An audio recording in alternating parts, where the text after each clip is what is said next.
ইবাদত ইবাদত হিসাবে মূল্য হয় না। পৃথিবীর সব কিছুর মধ্যে কি রয়েছে? রূহ রয়েছে। রূহ ছাড়া কোনো বস্তুর কোনো মূল্য নেই। যেমন মানুষের রূহ যখন চলে যায়, ওই রূহ চলে গেলে ওই মানুষটা আর তার কোনো মূল্য থাকে না। ওই ব্যক্তি একটি লাশে পরিণত হয়। লাশ মানে কি? লাশ অর্থই হলো লা শাইউন, কোনো কিছু না, কোনো মূল্যই তার নাই। এখন আমরা নামাজ পড়ি, এই নামাজের রূপ কি? আমরা রোজা রাখি, রোজার রূপ কি? আমরা হজ করি, এই হজের রূপ কি? এটা আমাদের জানা দরকার আছে না? আমাদের সমস্ত ইবাদতের রূহ হলো জিকির। কি বলেন? রূহ কি? জিকির। যদি নামাজের মধ্যে জিকির না থাকে তাহলে এটা ইবাদত হবে না, এটা ব্যায়াম ছাড়া আর কিছু হবে না। উঠা বসার একটা ব্যায়াম হবে, এছাড়া আর কিছুই হবে না। আমি যদি রোজা রাখি আর এই রোজার মধ্যে আমার জিকির না থাকে, এই রোজার মধ্যে তেলাওয়াত না থাকে, এই রোজার মধ্যে তারাবি না থাকে, তাহলে এই রোজা এটা হবে একমাত্র আমার উপবাস, এছাড়া আর কিছুই না। আমি যদি হজ করি, ওই হজের মধ্যে যদি জিকির না থাকে, এই হজটা ভ্রমণ ছাড়া আর কিছুই হবে না। ঠিক না বেঠিক? সুতরাং আমরা যে ইবাদত করি, এই ইবাদতের মূল হলো জিকির। কি বলেন? কি এই ইবাদতের মূল হলো কি? জিকির। ইন্নাস সালাতা তানহা আনিল ফাহশাই ওয়াল মুনকার, নিশ্চয়ই নামাজ মানুষকে অশ্লীল কাজ থেকে বিরত রাখে। ওয়ালা যিকরুল্লাহি আকবার, আর জিকির হলো কি? এর মধ্যে সবচেয়ে বড়। সবচেয়ে বড় কি বলে? জিকির। এখন মানুষের শরীরের মধ্যে আত্মা না থাকলে মানুষটা যেমন জীবিত থাকে না, অনুরূপ ভাবে ইবাদতের মধ্যে যদি জিকির না থাকে, ওই ইবাদত হলো মৃত, এটার কোনো আত্মা নাই। আত্মা না থাকার কারণে ওইটা ইবাদত হিসাবে গণ্য হয়। এখন এই পৃথিবী যে টিকে আছে, কিসের বিনিময়ে টিকে আছে বলতে পারেন?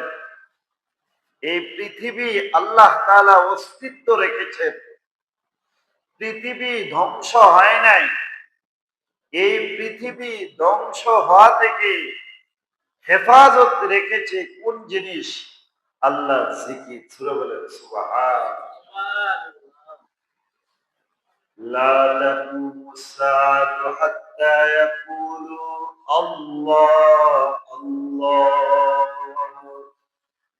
কিয়ামত ততদিন পর্যন্ত হবে না যতদিন পর্যন্ত এই পৃথিবীর মধ্যে একজন ব্যক্তি আল্লাহ আল্লাহ ডাকতেওয়ালা থাকবে, ততদিন পর্যন্ত আল্লাহ তাআলা পৃথিবীকে ধ্বংস করবেন না। জোরে বলেন সুবহানাল্লাহ। এখন আমরা মনে করি কি পৃথিবীকে টিকিয়ে রেখেছে কে? যারা কৃষি কাজ করে, কৃষকরা মনে করে আমরা যদি কৃষি উৎপাদন না করতাম তাহলে পৃথিবীর সমস্ত মানুষ ক্ষুধার অভাবে মারা যেত, কেউ খেতে পেত না, কেউ পৃথিবীর মধ্যে বেঁচে থাকতো না। সুতরাং পৃথিবীর মধ্যে যারা বেঁচে আছে, পুরা পৃথিবীর মানুষগুলোকে আমরাই পৃথিবীর মধ্যে টিকিয়ে রেখেছি। কারা মনে করে বলেন তো? যারা কৃষক, যে আমরা কৃষিকাজ বন্ধ করে দিলে পুরা পৃথিবীর মানুষ ধ্বংস হয়ে যায়। অনুরূপ ভাবে যারা ব্যবসায়ী, এই ব্যবসার কাজ যারা করে, তারাও মনে করতেছে আমি যদি এই পৃথিবীর মধ্যে ব্যবসার কাজ না করি তাহলে পৃথিবী টিকবে না।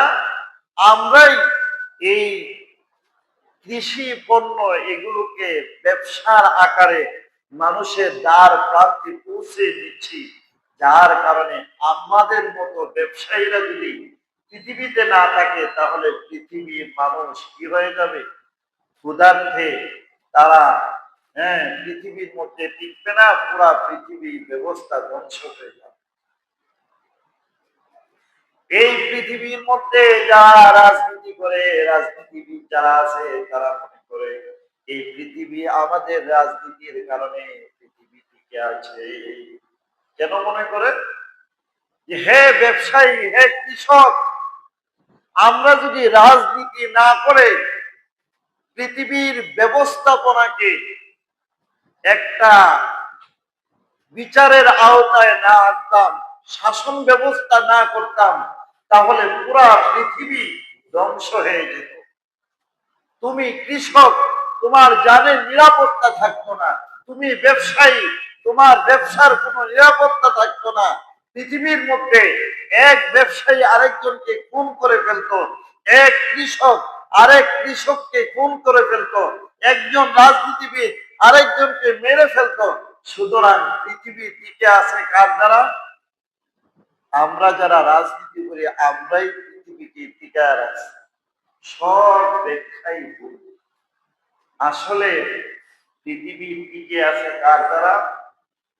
ওই সমস্ত ব্যক্তি যারা আল্লাহকে ডাকতেছে, যারা আল্লাহর জিকির করতেছে। এই জিকির হলো পৃথিবীর রূহ। যখন পৃথিবী থেকে জিকির চলে যাবে, আল্লাহর বিধান চলে যাবে, তখন এই পৃথিবী ধ্বংস হয়ে যাবে। ঠিক না বেঠিক? এই পৃথিবী কি হয়ে যাবে? ধ্বংস হয়ে যাবে। এই জন্যই আল্লাহ তাআলা কোরআনে কারীমের মধ্যে বলে, ইয়া আইয়ুহাল্লাযীনা আমানু যকুরুল্লাহা যিকরান কাসীরা। হে ঈমানদারগণ, আমানু যকুরুল্লাহা, তোমরা বেশি বেশি করে উযকুরুল্লাহ, আল্লাহ তাআলার জিকির করো, কাসীরা, বেশি বেশি করে, ওয়াসাব্বিহুহু বুকরাতাও ওয়া আসীলা, এবং সকাল সন্ধ্যায় তোমরা বেশি বেশি করে আল্লাহ রাব্বুল আলামিনের তাসবিহ পাঠ করো। আলা বিযিকরিল্লাহি তাতমাইন্নুল কুলুব। আর যে ব্যক্তি জিকির করবে, আল্লাহ তাআলা তার দিলের মধ্যে প্রশান্তি দান করবে। জোরে বলেন সুবহানাল্লাহ। এখন লা ইলাহা ইল্লাল্লাহ যে ব্যক্তি বলল, ওই ব্যক্তি জান্নাতি হয়ে গেল। যে ব্যক্তি লা ইলাহা ইল্লাল্লাহর জিকির সে করতে পারে না, সে কি হয়ে গেল? এই কালিমাকে বিশ্বাস করলো না। বিশ্বাস না করার কারণে সে জাহান্নামী হয়ে গেল। ঠিক না বেঠিক? এই জন্য আল্লাহ তাআলার জিকির আমাদের বেশি বেশি করা দরকার আছে না নাই বলেন? আমি গত সপ্তাহে আলোচনা করেছিলাম যে অনেকগুলো দোয়া আছে, যেই দোয়াগুলো অল্প সময়ে অনেক নেকি হাসিল করা যায়। অনুরূপভাবে অনেক জিকির আছে, যেই জিকির গুলো হলো অত্যন্ত দামি, আল্লাহর কাছে অনেক বড় দামি। সেই জিকির কি? সেই জিকির হলো সুবহানাল্লাহ ওয়ালহামদুলিল্লাহ ওয়া লা ইলাহা ইল্লাল্লাহ ওয়াল্লাহু আকবার। সুবহানাল্লাহ, আলহামদুলিল্লাহ, আল্লাহু আকবার, লা ইলাহা ইল্লাল্লাহ। এই জিকিরগুলো আল্লাহর কাছে অনেক বড় দামি। জোরে বলেন সুবহানাল্লাহ। অনেক বড় দামি জিকির হলো সুবহানাল্লাহ, আলহামদুলিল্লাহ, ওয়া লা ইলাহা ইল্লাল্লাহ। এই জিকির গুলো কেন এত দামি? এই জন্য যে আল্লাহর কাছে এই জিকির গুলো অনেক পছন্দনীয় জিকির। জুড়ে বলেন সুবহানাল্লাহ। আল্লাহ রাসূল সাল্লাল্লাহু আলাইহি ওয়াসাল্লাম বলেন, লিকুল্লি শাইইন সাকালাতুন ওয়া সাকালাতুল কুলুবি যিকরুল্লাহ। প্রত্যেকটা জিনিসের মধ্যে ময়লা হয়, ওই ময়লা পরিষ্কারের জন্য একটা যন্ত্র থাকে, আর সেই যন্ত্র দিয়ে ময়লাগুলো পরিষ্কার করা যায়। যেমন লোহার মধ্যে ময়লা, এটা পরিষ্কার করার জন্য রেত কাজ করে, ঠিক না বেশি? কাপড়ের মধ্যে ময়লা হয়, কাপড় পরিষ্কারের জন্য যে জিনিস ব্যবহার করা হয় সেটা হলো সাবান। সাবান ব্যবহার করলে ওই কাপড় কি হয়ে যায়? পরিষ্কার হয়ে যায়। অনুরূপ ভাবে যখন বান্দা কোনো গুনাহ করতে থাকে আর এই গুনাহের কারণে তার দিলের মধ্যে অনেক জং করতে থাকে, আর এই জং যখন পড়ে তখন আল্লাহ তাআলার মারফতের নূর তার দিল থেকে উঠে যায়, ফলে সে ইবাদতের মধ্যে কোনো মজা পায় না, সে জিকিরের মধ্যে মজা পায় না, তেলাওয়াতের মধ্যে মজা পায় না, কোনো নেক আমলের মধ্যে তার মজা পায় না। যখন তার দিল কি হয়ে যায়? রোগান্বিত হয়ে যায়, জং দিয়ে ভরপুর হয়ে যায়, তখন এই দিল পরিষ্কার করার জন্য আল্লাহ তাআলা ঔষধ দিয়েছেন। সেই ঔষধের নাম হলো জিকরুল্লাহ, আল্লাহর জিকির। জোরে বলেন সুবহানাল্লাহ। হাদিসের মধ্যে আল্লাহর রাসূল বলেন, লিকুল্লি শাইইন সাকালাতুন, প্রত্যেকটা বস্তু পরিষ্কারের একটা যন্ত্র আছে। ওয়া সাকালাতুল কুলুবি যিকরুল্লাহ, আর কলবের জিকির, এটা আল্লাহ তাআলার জিকির, এটা হলো কলবের ঔষধ। এই জিকিরের দ্বারা কলব পরিষ্কার হয়ে যায়। জোরে বলেন সুবহানাল্লাহ। আল্লাহ রাসূল সাল্লাল্লাহু আলাইহি ওয়াসাল্লাম বলেন, লা ইয়াকুদু কওমুন ইয়াযকুরুল্লাহ আযযা ওয়া জাল, কোন জায়গায় যখন কোন ব্যক্তিরা কি করে? জিকিরের মধ্যে বসে, হাফাতহুমুল মালাইকাতু, তখন ফেরেশতারা ওই জায়গাটা বেষ্টন করে নেয়। ওয়া গাশিয়াতহুমুর রাহমাতু, এবং আল্লাহর রহমত ওই জায়গাটা বেষ্টন করে নেয়। ওয়া নাযালাত আলাইহিমুস সাকিনাতু, এবং ওই ব্যক্তির যারা সেখানে জিকির করে তাদের উপর আল্লাহ তাআলার রহমত বর্ষণ হতে থাকে। জোরে বলেন সুবহানাল্লাহ। যেই ব্যক্তি জিকির করবে ওই ব্যক্তি সম্পর্কে আল্লাহ রাসূল সাল্লাল্লাহু আলাইহি ওয়াসাল্লাম বলেন, মা আমিলা ইবনু আদম মিন আমালিন আনজালাহু মিন আযাবিল্লাহি মিন যিকরিল্লাহ। বনি আদম থেকে কোন বনি আদম যখন আল্লাহর জিকির করে তখন ওই ব্যক্তিকে বিভিন্ন আযাব থেকে আল্লাহ তাআলা রক্ষা করেন। জোরে বলেন সুবহানাল্লাহ। শয়তানের ফাঁদ থেকে আল্লাহ তাআলা তাকে হেফাজত করেন। জোরে বলেন সুবহানাল্লাহ। এই জন্য প্রত্যেক ব্যক্তির কি করা দরকার বলেন? বেশি বেশি জিকির করা দরকার। আল্লাহ রাসূল সাল্লাল্লাহু আলাইহি ওয়াসাল্লাম অন্য এক আয়াত হাদিসের মধ্যে বলেন, আফজালুল কালামি আরবাউন, চারটা কালিমা এমন আছে যেই চারটা কালিমা আল্লাহর কাছে অতি উত্তম এবং প্রিয়। সেই চারটা কালিমার মধ্যে একটা হলো সুবহানাল্লাহ। বলেন সবাই সুবহানাল্লাহ, আলহামদুলিল্লাহ, লা ইলাহা ইল্লাল্লাহ, আল্লাহু আকবার। এই চারটা জিকির আল্লাহর কাছে অনেক অনেক বড় দামি। জোরে বলেন সুবহানাল্লাহ। এক হাদিসের মধ্যে عن عمرو بن شعيب رضي الله تعالى عنه عن أبيه عن جده قال قال رسول الله صلى الله عليه وسلم, আল্লাহ রাসূল সাল্লাল্লাহু আলাইহি ওয়াসাল্লাম বলেন, মান সাব্বাহাল্লাহ মিয়াতা বিল গাদাতি ওয়া মিয়াতা বিল আশি, যেই ব্যক্তি নাকি সকাল বেলায় 100 বার সুবহানাল্লাহ বলবে। কয়বার বলেন? 100 বার সুবহানাল্লাহ বলবে। ওমিয়াতা বিলাসি, এবং সন্ধ্যার সময় আবার 100 বার সে সুবহানাল্লাহ বলবে। কানা কামান হাজ্জা মিয়াতা হাজ্জি, তিরমিজির হাদিস। কানা কামান হাজ্জা মিয়াতা হাজ্জিন, সে যেন 100 বার হজ করলো। জোরে বলেন সুবহানাল্লাহ। কয়বার? দৈনিক সকালে 100 বার, বিকালে 100 বার। এই 200 বার যে ব্যক্তি কি করলো বলেন, এই সুবহানাল্লাহ বলল, সে 100 হজ করার সওয়াব আল্লাহ তাআলা তার আমলনামার মধ্যে দান করবেন। সুবহানাল্লাহ।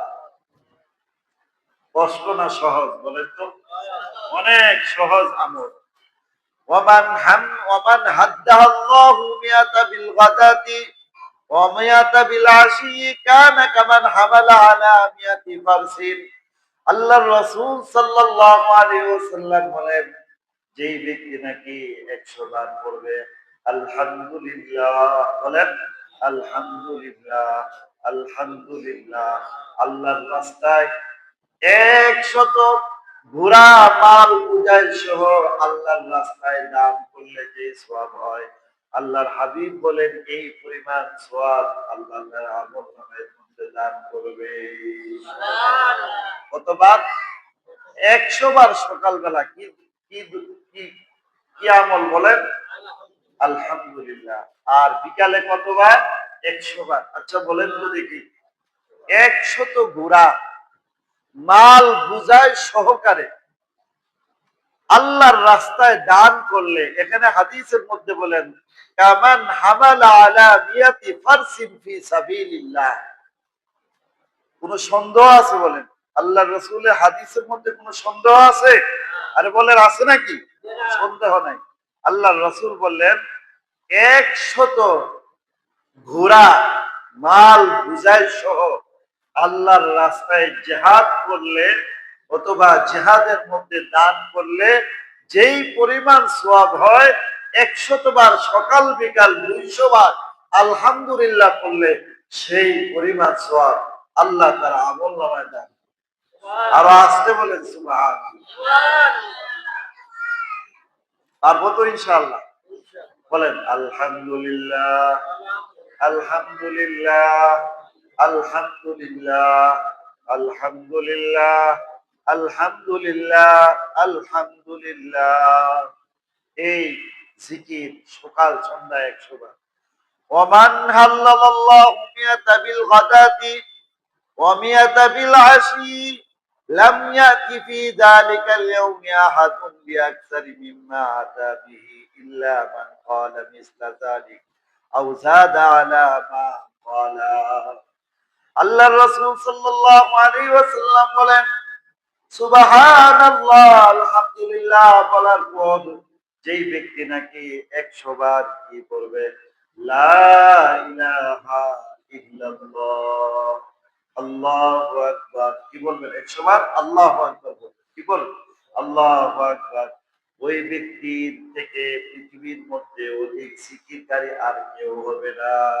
জোরে বলেন সুবহানাল্লাহ। আল্লাহর রাসূল সাল্লাল্লাহু আলাইহি ওয়াসাল্লাম অন্য এক হাদিসের মধ্যে বলেন, যেই ব্যক্তি 100 বার লা ইলাহা ইল্লাল্লাহ পড়বে, ওই ব্যক্তিকে আকাশ এবং জমিনের মধ্যে যে ফাঁকা জায়গা রয়েছে, এই ফাঁকা জায়গা পরিমাণ সওয়াব আল্লাহ তাআলা আমলনামার মধ্যে দান করবে।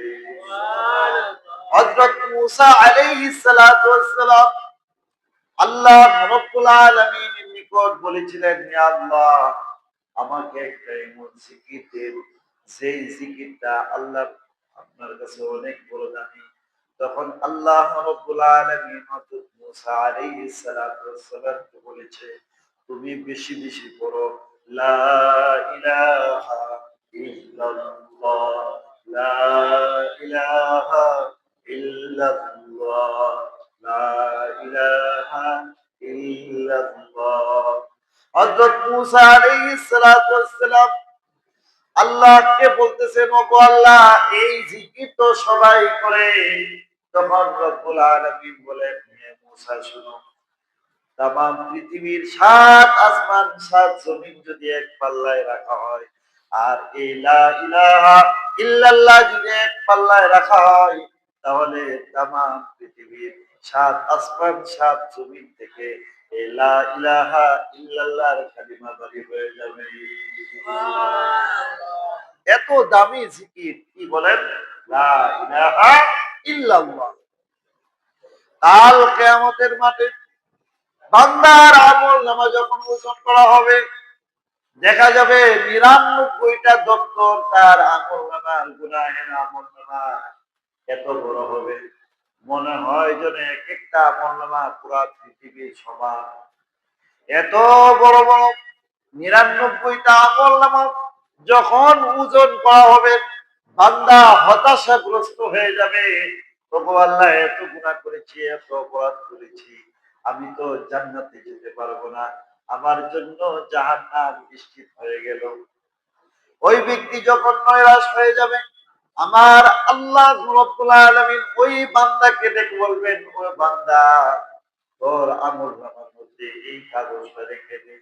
এই কাগজটা যদি কি রাখস, তোর ৯৯টা গুনাহের যে ওজন আছে, এই ওজনের চেয়ে এই কাগজটা ভারী হয়ে যাবে। সেই কাগজটার মধ্যে কি লেখা থাকবে?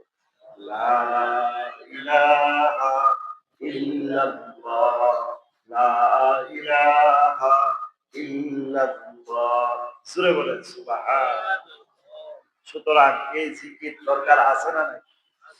আল্লাহ রাসূল সাল্লাল্লাহু আলাইহি ওয়াসাল্লাম বলেন, যেই ব্যক্তি সুবহানাল্লাহি ওয়া বিহামদিহি ফি ইয়াউমি মাররাতিন, যেই ব্যক্তি 100 বার এই জিকির করবে, সুবহানাল্লাহি ওয়া বিহামদিহি, সবাই বলেন সুবহানাল্লাহি ওয়া বিহামদিহি, হুত্তাত খাতায়াহু দানা কানাত মিসলা জাবাদিন। আল্লাহ রাসূল সাল্লাল্লাহু আলাইহি ওয়াসাল্লাম বলবেন, ওই ব্যক্তি যদি এরকম গুনাহ করে থাকে, যে গুনাহগুলো সমুদ্রের ফেনা পরিমাণ হয়ে থাকে, এই সমুদ্রের ফেনা পরিমাণ যদি কোনো গুনাহ করে থাকে, রব্বুল আলামিন তার জিন্দেগীর গুনাহগুলো মাফ করে দিবে। সবাই বলি সুবহানাল্লাহি ওয়া বিহামদিহি, সুবহানাল্লাহি ওয়া বিহামদিহি, সুবহানাল্লাহি ওয়া বিহামদিহি, সুবহানাল্লাহিল আযীম। বুখারী শরীফের শেষ হাদিসের মধ্যে আল্লাহ রাসূল বলেন, এমন একটা তাসবিহ, যে তাসবিহটা জবানে সহজ, ওজনে অনেক ভারী। জবানে কি বলেন, করতে সহজ, কিন্তু ওজনে কি করবে, অনেক ভারী করবে নেকির পাল্লাকে। সেই হাদিস হলো এই বুখারী শরীফের শেষ হাদিস, সুবহানাল্লাহি ওয়া বিহামদিহি, সুবহানাল্লাহিল আযীম। এই জিকির গুলো যখন আমরা করব, আমাদের কি লাভ হবে বলেন তো দেখি? আপনারা দেখেছেন, কেরাসিন আছে না? কেরাসিন যদি কোনো ফোমের মধ্যে ভিজিয়ে রাখা হয়, ছিপ দিলে কি বের হয়? কেরাসিন বের, ঠিক না বেশি?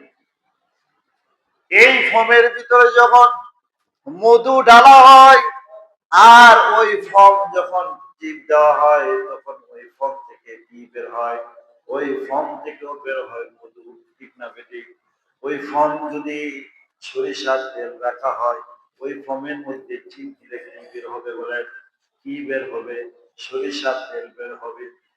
কোন ব্যক্তি যখন বারবার নামাজের মধ্যে বলবে সুবহানাল্লাহ, সুবহানাল্লাহ, সুবহান রাব্বিয়াল আযীম, সুবহান রাব্বিয়াল আলা, আল্লাহু আকবার, আল্লাহু আকবার, এই ৫ ওয়াক্ত নামাজের মধ্যে সে যদি বেশি বেশি নামাজ পড়ে, আর সকাল সন্ধ্যায় ১০০ বার সুবহানাল্লাহ বলেন, ১০০ বার সুবহানাল্লাহ, ১০০ বার আলহামদুলিল্লাহ, ১০০ বার লা ইলাহা ইল্লাল্লাহ, ১০০ বার আল্লাহু আকবার, ১০০ বার দুরূদ শরীফ, ১০০ বার ইস্তেগফার।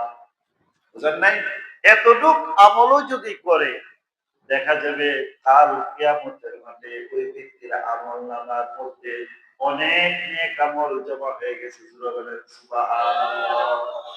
চিন্তা করেন, দৈনিক আপনি অ্যাকাউন্টের মধ্যে 1200 টাকা জমা রাখেন, এক বছরে অনেক হবে কি হবে না বলেন? হবে না? আরে বলেন না, হবে কি হবে না? দৈনিক কি 1200 টাকা কেউ জমা রাখতে পারে নাকি? পারে না। কিন্তু এখানে সোয়াবের দিক দিয়ে বলে, আমি হাদিস পড়েছি আপনাদের সামনে, 100 বার সুবহানাল্লাহ বললে 100 হজের সোয়াব। আসতে বলেন সুবহানাল্লাহ। 100 কি সোয়াব বলেন? 100 বার হজের সোয়াব। 100 বার যদি কোনো ব্যক্তি 200 বার যদি আলহামদুলিল্লাহ বলে, তাহলে ওই ব্যক্তির আমল নামায় 200 উট আল্লাহর রাস্তায় দান করা, 200 ঘোড়া আল্লাহর রাস্তায় দান করার সোয়াব। এরকম ভাবে যে ব্যক্তি লা ইলাহা ইল্লাল্লাহ 100 বার পড়বে, আল্লাহর রাসূল বলেন ইসমাঈল আলাইহিস সালাতু ওয়াস সালামের বংশধর থেকে 100 গোলাম আযাদ করার সওয়াব আল্লাহ তাআলা আমলনামায় দান করবে। এখন কথা হলো, রব্বুল আলামিন যখন আজরাইল আলাইহিস সালাতু ওয়াস সালামকে আপনার আমার জান কবজ করার জন্য পাঠাবে, ওই সময় যদি আমার দিলটাকে এইভাবে তৈরি করি জিকিরের মাধ্যমে, তখন দেখা যাবে ওই জিকির যখন আমার জান কবজ করার জন্য পা থেকে নিয়ে মাথা পর্যন্ত এইভাবে আমার রূপটাকে ধরার জন্য দৌড়াইতে থাকবে। এইভাবে আস্তে আস্তে যখন রূহ চিপ দিবে আমার মৃত্যুর জন্য, অটোমেটিক আমার জবান দিয়ে বের হয়ে যাবে লা ইলাহা ইল্লাল্লাহু মুহাম্মাদুর রাসূলুল্লাহ। হাদিসের মধ্যে আছে, যখন কোনো ব্যক্তির মৃত্যু কাছাকাছি চলে আসে, তখন শয়তান তার কাছে বের হয়ে যায়। মা বলতে থাকে, সারা জীবন ইসলামের উপর চলেছি, সারা জীবন লা ইলাহা ইল্লাল্লাহ পড়েছি, আমার কোনো লাভ হয় নাই, বাবা তুমি এই কালিমা পড়িও না। মা পাশে দাঁড়িয়ে সন্তানকে বলতে থাকবে, বাবা পাশে দাঁড়িয়ে শয়তানের রূপ নিয়ে দাঁড়িয়ে, কেন? এই জন্য যেন আমি ঈমান হারা হয়ে মারা যাই। আর যখন কোন ব্যক্তি বেশি বেশি জিকিরের আমল করবে, অটোমেটিক তার মুখ দিয়ে কি বের হয়ে যাবে? লা ইলাহা ইল্লাল্লাহু মুহাম্মাদুর রাসূলুল্লাহ। বলেন সুবহানাল্লাহ।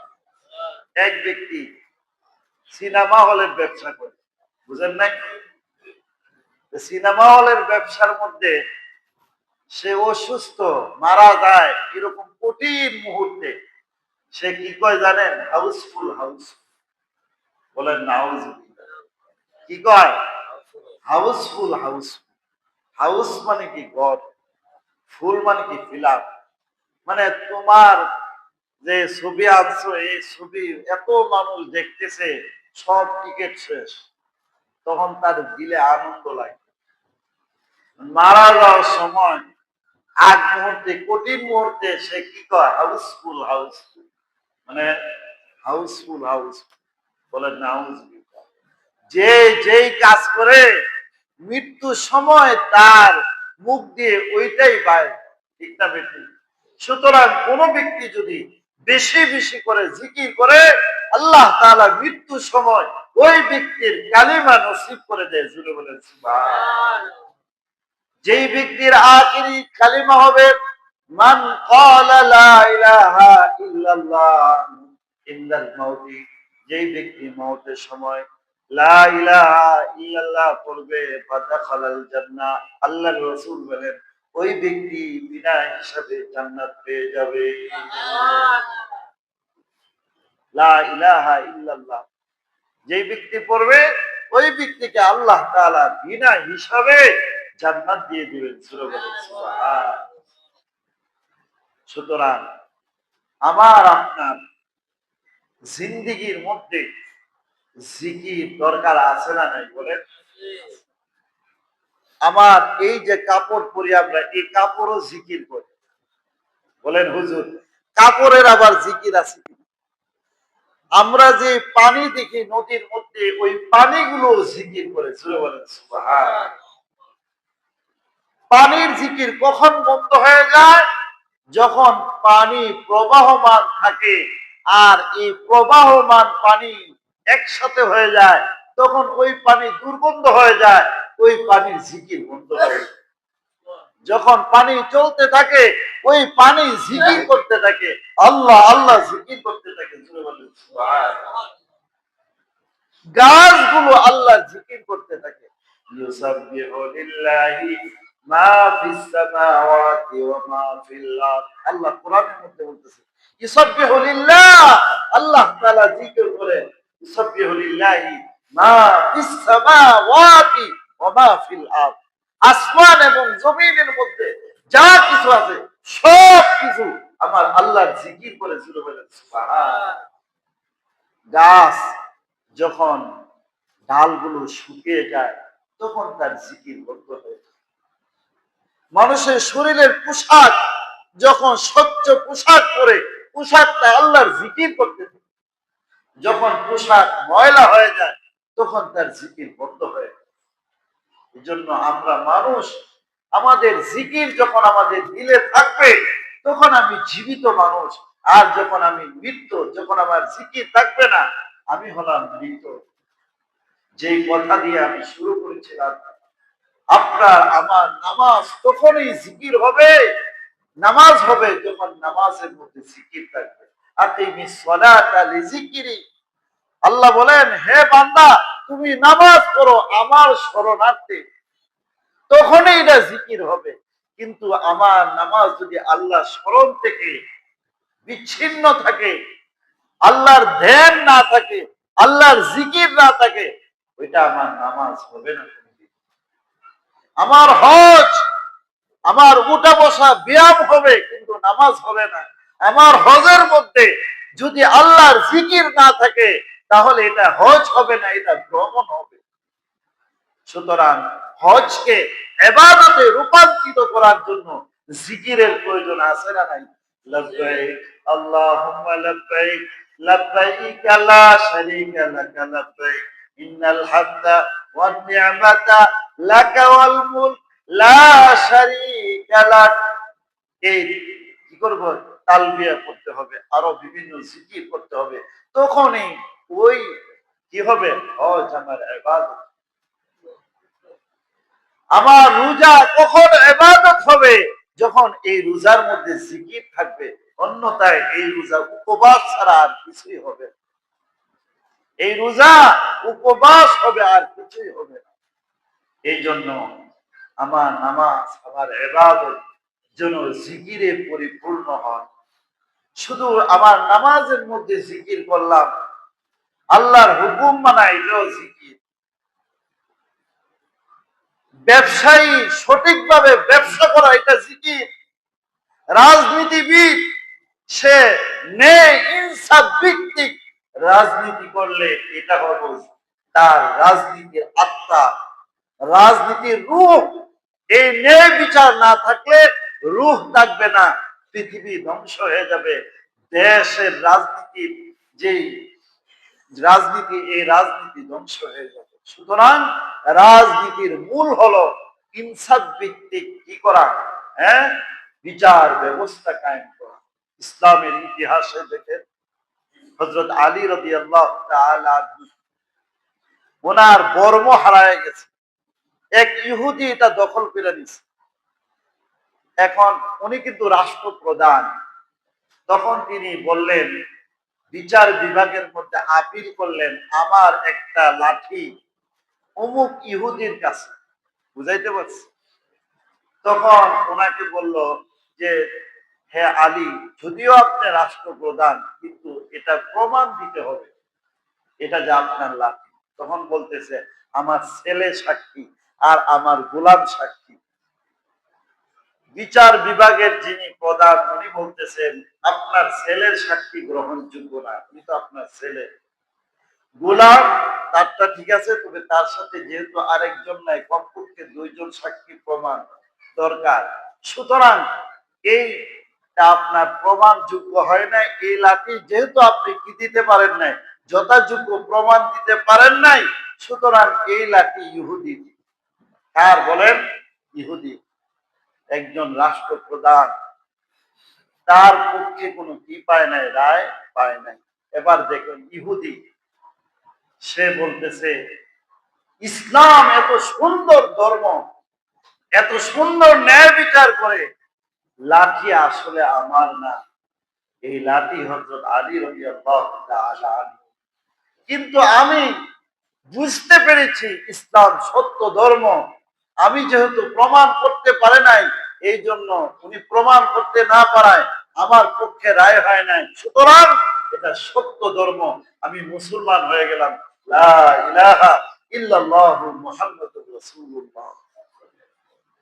এই ইনসাফ ভিত্তিক রাষ্ট্র পরিচালনা করা, এটা হলো রাষ্ট্র পরিচালনার আত্মা, এটা হলো রূহ।